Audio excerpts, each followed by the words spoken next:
Selamat datang di channel ini, channel para dosen Indonesia. Dengan saya Tirta Musitama, guru besar pada Universitas Bina Nusantara di Jakarta. Halo, apa kabar para dosen Indonesia, para kolega saya? Maju terus, sukses ya, tetap semangat dan tetap sehat dalam situasi seperti sekarang ini. Baik, saya ingin mengangkat kali ini topik tentang produktivitas dosen di masa pandemi, masa COVID-19. Nah, kira-kira produktivitas dosen dalam hal mungkin mengajar atau penelitian, publikasi kira-kira gimana ya? Meningkat atau menurun? Nah, coba Bapak Ibu yang sedang melihat ini, silahkan tuliskan komentar ya di kolom komentar video ini. Baik, saya ingin tahu bagaimana pandangan Bapak Ibu semuanya, para dosen ya, kolega dosen Indonesia. Pasti Bapak Ibu mengalami situasi ini. Nah, bagi yang belum subscribe, silahkan subscribe ya. Sekarang channel ini akan memberikan informasi, kita berbagi ya, sharing ya, tidak berpretensi menggurui, karena kita ingin saling bertukar pikiran bagaimana menjadi seorang pendidik ya, dosen di pendidikan tinggi di Indonesia ya, memajukan pendidikan tinggi di Indonesia dalam situasi apapun, dengan kondisi apapun begitu ya, dengan segala keterbatasannya begitu. Tapi kita dengan banyak juga kemewahannya dan keunggulannya, luar biasa. Tetap semangat ya Bapak Ibu. Baik, nah berapa pandangan saya? Ya, pandangan saya yang pertama adalah dari sisi pengajaran ya, mungkin produktivitas kita tidak menurun sebenarnya. Kalau dihitung bahwa kita tetap aktif mengajar, kita juga mengajar online. Ya, kita mengajar dari rumah atau dari tempat lain ya. Ketika masa pandemi, kita sudah setahun ya sejak video ini dibuat saat ini, percis lah kita 1 tahun kita melakukan aktivitas kita yang work from home ya, bekerja dari rumah gitu.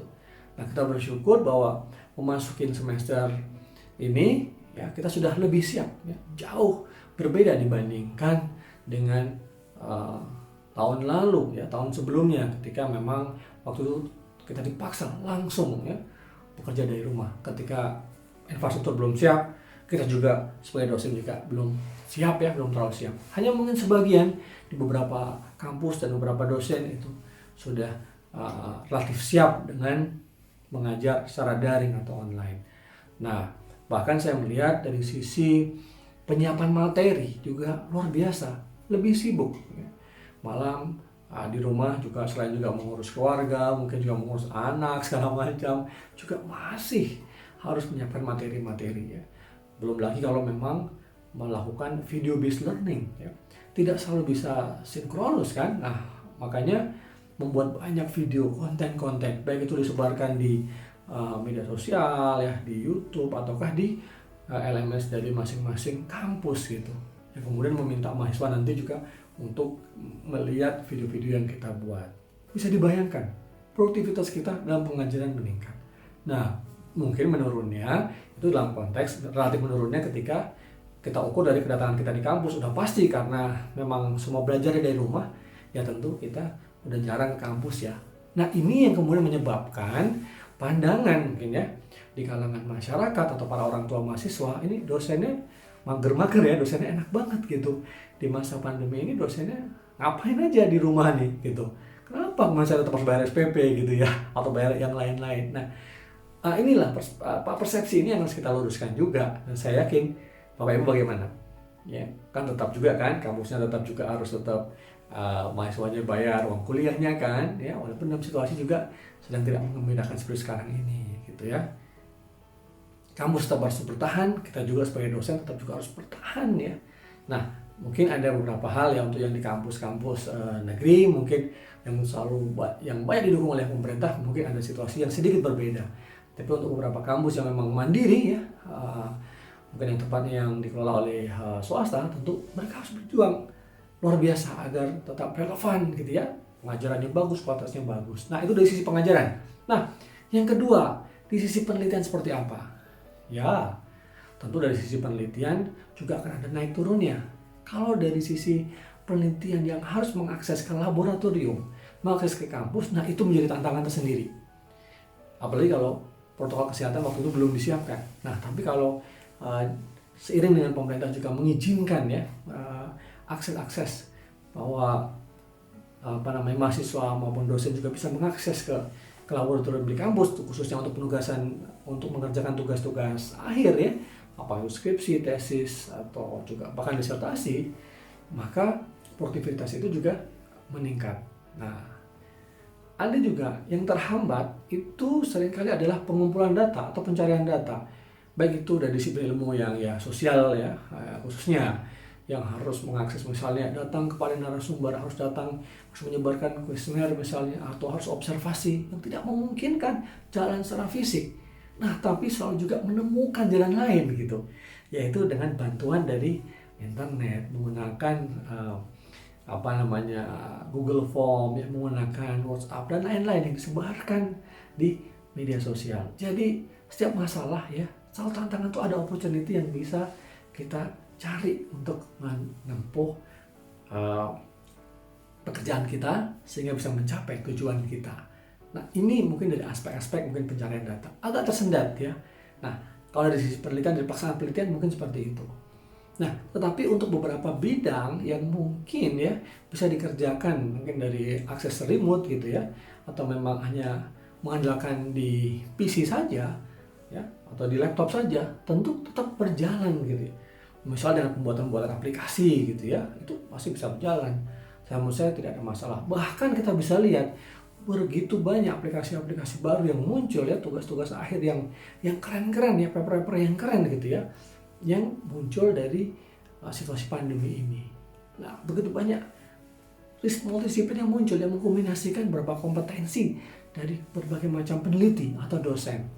Nah, kita bisa lihat bahwa juga dari Kementerian Riset dan BRIN juga melihat membuka kesempatan ya, penelitian-penelitian yang berkaitan dengan penanggulangan COVID-19 ya. Nah, ini menunjukkan bahwa begitu banyak inovasi yang sebenarnya bisa dilakukan di situasi seperti sekarang ini. Nah, mungkin yang berkaitan dengan publikasi ya, itu juga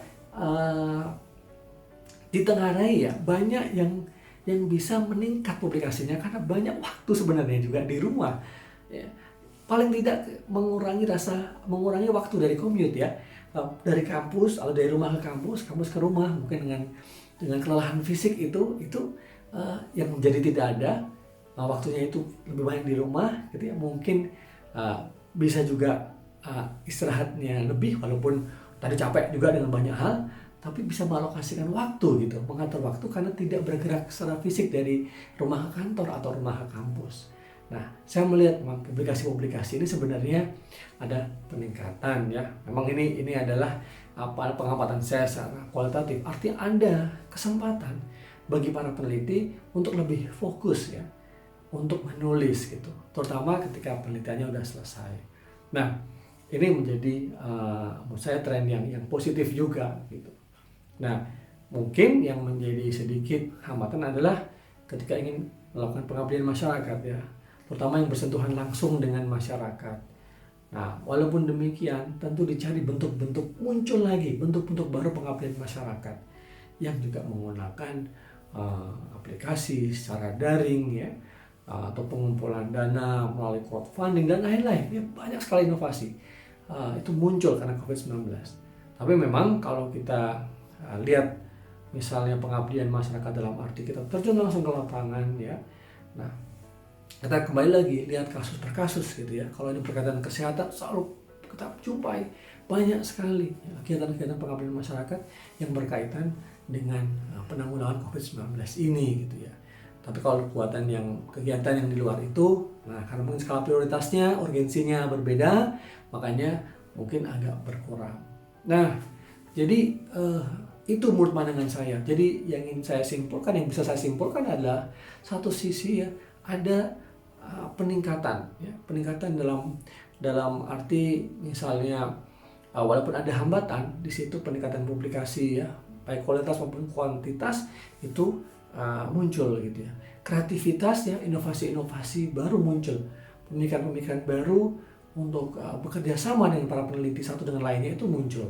Nah, itu hal yang positif.